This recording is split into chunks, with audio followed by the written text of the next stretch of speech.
نحمده ونصلي على رسوله الكريم اما بعد اعوذ باللہ من الشیطان الرجیم بسم اللہ الرحمن الرحیم ولو ان اہل القرى آمنوا واتقوا لفتحنا علیہم برکات من السماء صدق اللہ العظیم۔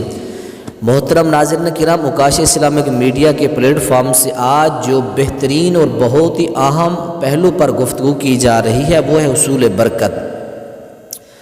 آج ہم دیکھتے ہیں ہمارے ارد گرد کتنی بے برکتی ہے، کتنے معاملات کے اندر ہم الجھے ہوئے ہیں، وہ رزق کے معاملات ہے، کوئی بھی زندگی کا معاملہ ہے، نحوست ہی نحوست ہے، بے برکتی ہے، کمی ہے، دن بدن جو ہے معاملات کم ہوتے جا رہے ہیں، برکات، خوشبو، یہ ساری چیزیں ختم ہوتی جا رہی ہیں۔ اس کی وجہ کیا ہے؟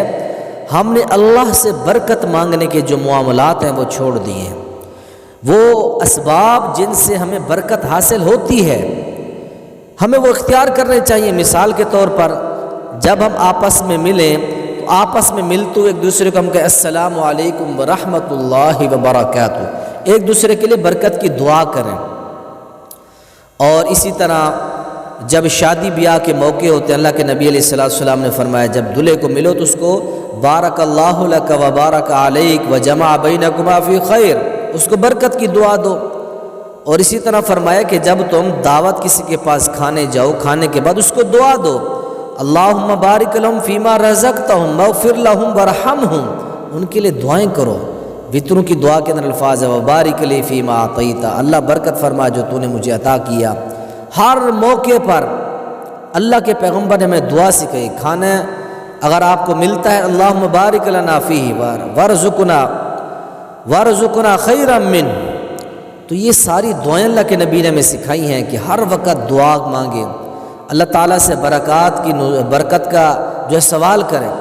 حضرت نوح پیغمبر علیہ السلام دعا فرماتے ہیں، جب کشتی تیار ہو گئی اللہ تعالیٰ نے حضرت نوح علیہ السلام سے کہا کہ مجھ سے برکت مانگو، اللہ نے خود فرمایا ہے سورہ المؤمنون آیت نمبر 29 میں وَقُلْ رَبِّ أَنزِلْنِي مُنزِلًا مُبَارَكًا وَأَنْتَ خَيْرُ الْمُنزِلِينَ، اے میرے رب مجھے اتارنا برکت کا اتار اور سب سے بہتر اتارنے والا تو ہے۔ برکت کی دعا مانگ رہے ہیں۔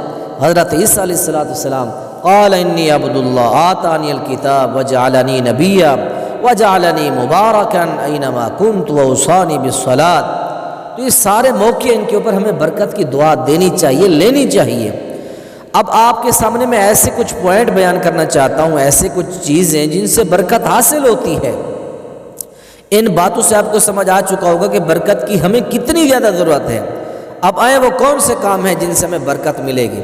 سب سے پہلی چیز جس کا آپ نے اہتمام کرنا ہے وہ ہے کہ اللہ کے جو برکت والے کام ہیں ان میں سے سب سے پہلا کام یہ ہے کہ اللہ کا نام لے کر آپ اپنے کاموں کا آغاز کریں۔ یہ پیارے پیغمبر کا فرمان آپ کے سامنے پڑھتا ہوں، صحیح مسلم کتاب العشر میں حدیث ہے، فرمایا کہ تبارک اسم ربک ذی الجلال والاکرام، سورہ الرحمن میں اللہ قرآن میں فرماتے ہیں۔ حدیث کیا ہے؟ اذا دخل الرجل بیتہ فذکر اللہ، جب بندہ اپنے گھر میں داخل ہو تو اللہ کا نام ذکر کرے۔ عند دخولہ وعند طعامہ قال الشیطان لا مبیت لکم ولا عشاء، جس گھر میں داخل ہوتے ہوئے اللہ کا نام، نکلتے ہوئے اللہ کا نام، کھانا کھاتے ہوئے اللہ کا نام، شیطان اپنے چیلوں سے کہتا ہے اس گھر میں نہ رہنے کی جگہ ہے نہ رات کا ہمارے لیے کھانا ہے، چلو یہاں سے۔ اور جس گھر میں اللہ کا نام نہیں لیا جاتا ہے، نہ کھانے کے وقت نہ نکلتے وقت، شیطان ایک دوسرے سے کہتے ہیں ادرکتم المبیت فاذا لم یذکر اسم اللہ عند طعامہ ادرکتم المبیت والعشاء، جس گھر میں یہ اللہ کے نام نہیں لیے جاتے، شیاطین کہتے ہیں آج کھانا بھی مل گیا اور اپنے رات گزارنے کے لیے ہمیں جو ہے گھر بھی، رہائش بھی مل گئی ہے۔ تو پہلا کام یہ کرنا ہے کہ اپنے گھروں میں جاتے ہوئے کھانا کھاتے ہوئے اللہ کا نام لیں۔ دوسرا کام کیا؟ اکٹھے رہنے میں برکت ہے۔ نبی پاک نے فرمایا 3 کاموں میں برکت ہے، والبرکۃ فی ثلاثۃ، برکت 3 چیزوں میں ہے۔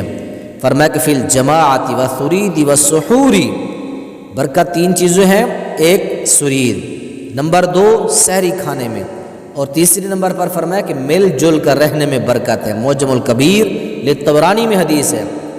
اور تیسرا عمل حصول برکت کے لیے فرمایا کہ اناج کو ٹھیک تولنے ماپنے پر، سودا لیتے دیتے وقت ماپ تول کو صحیح کر کے رکھنا، اس سے برکت ہوتی ہے۔ ان اللہ جعل البرکۃ فی السحور والکیل، السلسلۃ احادیث صحیحہ کے اندر حدیث ہے، اللہ پاک نے سحری اور اناج کے درست ماپ تول میں برکت رکھی ہے۔ اور چوتھا عمل فرمایا کہ علماء نیک لوگوں کے ساتھ بیٹھنے میں برکت ہے، البرکۃ مع الاکابر، السلسلۃ احادیث صحیحہ کے اندر یہ حدیث ہے، فرمایا کہ تمہارا بڑوں کے ساتھ بیٹھنا اس میں برکت اللہ نے رکھی ہے۔ اور پانچواں عمل کون سا ہے؟ نبی علیہ الصلوۃ والسلام نے فرمایا سچ بولنے میں برکت ہے، جس کام میں دھوکہ نہ اس میں برکت ہے۔ فرمایا کہ البیعان بالخیار ما لم یتفرقا فإن صدقا وبینا بورک لہما فی بیعہما، جب تک دو بندے آپس میں بیع کرتے ہیں، بیٹھتے ہیں، آپس میں جھوٹ نہیں بولتے، اپنی اپنی چیزوں کے جو ہے تمام تر معاملات واضح کر کے رکھتے ہیں، صدقہ سچ بولتے ہیں، وبینا اور چیز کو واضح کرتے ہیں، بورک لہما فی بیعہما دونوں کی بیع میں تجارت میں میرا رب برکت فرما دیتا ہے۔ وَإِن كَذَبَ وَكَتَمَ، اگر وہ جھوٹ بولتے ہیں، چھپاتے ہیں، مُحِقَتْ بَرَکَتُهُ فِي بَيْعِهِمَا، ان کی تجارت سے اللہ برکت کو ختم کر دیتا ہے۔ یہ صحیح بخاری کے اندر فرمان ہے۔ اور چھٹا عمل کیا ہے؟ فرمایا کہ لوگوں اپنے تقوی میں حسن پیدا کرو۔ وَلَوْ أَنَّ أَهْلَ الْقُرَىٰ آمَنُوا وَاتَّقَوْا لَفَتَحْنَا عَلَيْهِمْ بَرَكَاتٍ مِّنَ السَّمَاءِ، اگر یہ بستیوں والے ایمان لاتے، تقوی اختیار کرتے، ہم آسمان اور زمین کی برکتیں کھول دیتے۔ یہ ہمیں برکت کیسے ملے گی؟ جب ہم تقوی اختیار کریں، حرام سے بچیں، برے کاموں سے بچیں۔ حضرت حسن رضی اللہ تعالیٰ عنہ نے زمین سے کھجور اٹھا کے منہ میں ڈالی تو آپ نے فوراً انگلی ڈال کے وہ کھجور نکال کے پھینک دی۔ فرمایا کہ کہیں یہ صدقے کی زکوٰۃ کا نہ زکوٰۃ آل رسول پر حرام ہے۔ معزز ناظرین کرام، اللہ تعالیٰ سے دعا ہے اللہ ہم سب کو پیارے پیغمبر علیہ الصلوۃ والسلام کی ان 6 احادیث پر عمل کی توفیق نصیب فرمائے، ہمیں وہ کام کرنے کی توفیق نصیب فرمائے جس سے ہمارے گھروں سے ہر قسم کی بے برکتی، نحوست، لڑائیاں، نچاکیاں ختم ہو کر اللہ ہمارے گھروں میں برکات کا نزول فرمائے۔ میں سب کے لیے دعا کرتا ہوں، ہمارے دیکھنے والے جتنے ہیں سبسکرائبر ہیں، اللہ تمام کے گھروں میں برکات کا نزول فرمائے۔ ہمارے چینل کو سبسکرائب بھی کریں، اس پیغام کو آگے بھی شیئر کریں۔